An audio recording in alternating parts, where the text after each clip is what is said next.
ముందు కొట్టించి ఊర్లో నిలబెట్టకపోతే ఆ సైతాన్ని చూస్తా ఉన్నారు మీరు. వదిలిపెట్టే ప్రసక్తే లేదు. ఎందుకు చర్యలు తీసుకోవట్లేదు గవర్నమెంట్? ప్రభుత్వం ఎందుకు స్పందించడం లేదు? మతోన్మాదులు అంతా ధైర్యంగా మనిషి చచ్చిపోతే మానవత్వం కూడా చాటి చెప్పకుండా ఆ మరణాన్ని కూడా గేలి చేసి మాట్లాడుతుంటే ప్రభుత్వం ఏం చేస్తుంది? ఆయన మరణానికి ముందు క్రైస్తవం ఒకటి, మరణం తర్వాత క్రైస్తవం వేరేలా మారబోతుంది. కాయనికి రెండు వైపులా ఉంటాయి. ఒకవైపే ఇంతవరకు చూశారు, రెండో వైపు మేము చూపించబోతున్నాం. మమ్మల్ని మేము ప్రొటెక్ట్ చేసుకోబోతున్నాం. మరొక ప్రవీణ్ పగిడాల గారు లాంటి ఈ సంఘటన, ఈ దుర్ఘటన జరగటానికి వీలు లేకుండా మేము ఎలా ఫైట్ చేయాలో మేము ఒక తాటి మీదకి సేవకులందరము క్రైస్తవులందరం వచ్చి మేము పోరాడబోతున్నాము. మేము ఓట్లు అయిపోతే గవర్నమెంట్స్ ఎలా ఫామ్ అవుతాయి? మా ఓట్లు మీకు కావాలి. మాకు ఇబ్బందులు జరిగినా, మాకు హత్యలు జరిగినా, మాకు ప్రమాదాలు జరిగినా ఎవరు చలించడం, ఒక ఎమ్మెల్యే, ఒక ఎంపీ, ఒక సీఎం ఎవరు, గవర్నమెంట్ ఎక్కడ ఎవరు స్పందించడం లేదు. మెయిన్ మీడియా ఏది కూడా, ఒక TV9 కానీ, TV5 కానీ, NTV కానీ ఏమైపోయారు వీళ్ళందరూ కూడా? చిన్న చిన్న హత్య, చిన్న చిన్న దాడులు జరుగుతుంటే, దొంగతనాలు జరుగుతుంటే, రేపులు జరుగుతుంటే, కిడ్నాపులు జరుగుతుంటే పెద్ద పెద్ద మెయిన్ ఛానల్స్ వచ్చి ఇంటర్వ్యూస్ చేస్తున్నారు. వాళ్ళందరూ ఎందుకు మూగపోయారు? వాళ్ళ గొంతులు ఎందుకు మూగపోయాయి? ఎందుకు మాట్లాడటం లేదు? ఎందుకు రావటం లేదు బయటికి? ఈ హత్య వెనకాల పెద్ద హస్తం ఉంది. ఎవరైనా సరే, నిందితుడు ఎవరైనా సరే, ఇది ఖచ్చితంగా మర్డర్, అది క్లియర్ అవుతుంది. ఫుటేజ్ కూడా ఇప్పటి వరకు 2 రిలీజ్ చేశారు. ఎంతసేపు కొవ్వూరు టోల్గేట్ దగ్గర ఉన్న ఫుటేజ్, తర్వాత ఆ బండి పడిపోయిన ఫుటేజ్ తప్ప దానికి ముందు ఉన్న ఫుటేజ్ ఎందుకు రిలీజ్ చేయట్లేదు? విజయవాడ నుంచి కొవ్వూరు బ్రిడ్జ్ వరకు చాలా టోల్గేట్స్ ఉన్నాయి. ఆ సీసీ ఫుటేజ్ ఎందుకు బయటికి రావట్లేదు? ఎందుకు రానివ్వటం లేదు?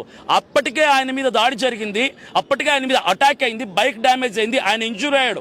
ఆ కొవ్వూరు టోల్గేట్ దగ్గర ఈ సీసీ ఫుటేజ్ చూస్తే ఆయన బండి నడపలేని స్థితిలో డూమ్ లైట్ పగిలిపోయింది, కాలు డ్యామేజ్ అయిపోయి చాలా ఇబ్బంది పడుతూ తూలుతూ బండి నడుపుతున్నాడు. ఇలాంటి పరిస్థితి. ఈ పరిస్థితుల్లో ఒక మనిషి చనిపోతే సాటి మనుషులు, చాలా మంది హైందవులు పెద్దగా పిలువబడుతున్నటువంటి మతోన్మాదులు, కొంతమంది దయ్యాలు ఏం మాట్లాడుతున్నారంటే ఆయన మరణాన్ని గేలి చేస్తున్నారు, హేళన చేస్తున్నారు, వెటకారం చేస్తున్నారు. ఒక పనికిమాలిన సైతాన్ ఒకటి ఉంది, అదేమన్నా మాట్లాడుతుంది తెలుసా? యూట్యూబ్ లో లైవ్ పెట్టి పగిలిందా పగిడాలని చెప్పి వెటకారంగా పాటలు పాడి ఎవరి చుట్టు కత్తిరించి గుండు కొట్టించి ఊర్లో నిలబెడతాం. ఎవరు మొదలుపెట్టాం, ఎవరిని విడిచిపెట్టాం. ఈ హత్య వెనకాల ఎవరెవరైతే ఉంటున్నారో ప్రతి ఒక్కరిని రోడ్డు మీదకి తీసుకొని వస్తాము. బొక్కలో పెట్టించకపోతే మేము సేవకులం కాదు, క్రైస్తవులం కాదు. క్రైస్తవులు చేతగాని వాళ్ళు అయిపోయారు. క్రైస్తవుల ప్రేమ తత్వం మీకు అసమర్థత అయిపోయింది, చేతగాని తనం అయిపోతుంది. తిరగబడబోతున్నారు క్రైస్తవులు. ఎదుర్కోవడానికి సిద్ధంగా ఉండండి.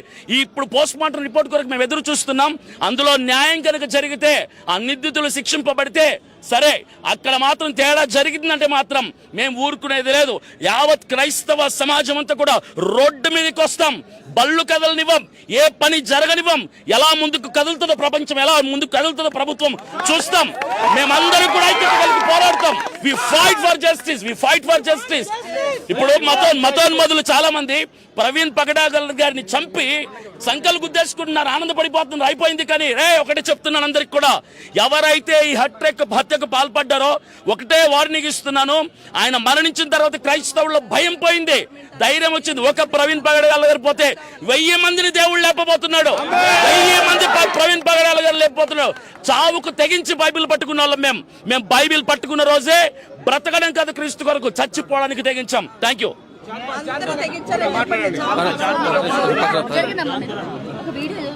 అమ్మా, మొదట ఈ వీడియో ప్లే చేస్తాను. దీనికంటే ముందు ఒక మాట చెప్తాను. అదేంటంటే, మన శత్రువు చనిపోయినా సరే, మనం బ్రతుకుతున్నటువంటి సమాజంలో ఒక శత్రువు చనిపోయినా సరే, అక్కడికి వెళ్ళి ఆ శత్రువుని,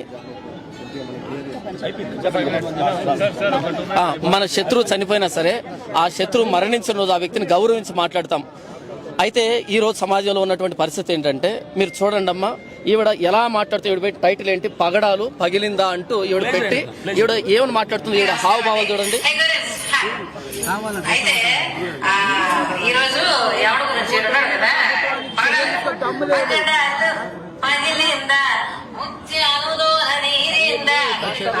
ముందు కొట్టించి ఊర్లో నిలబెట్టకపోతే ఆ సైతాన్ని చూస్తా ఉన్నారు మీరు.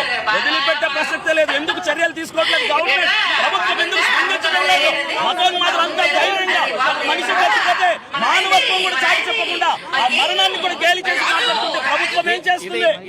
వినండి, ఇది కేవలం నా మొబైల్లోనే లేదమ్మా, ఇది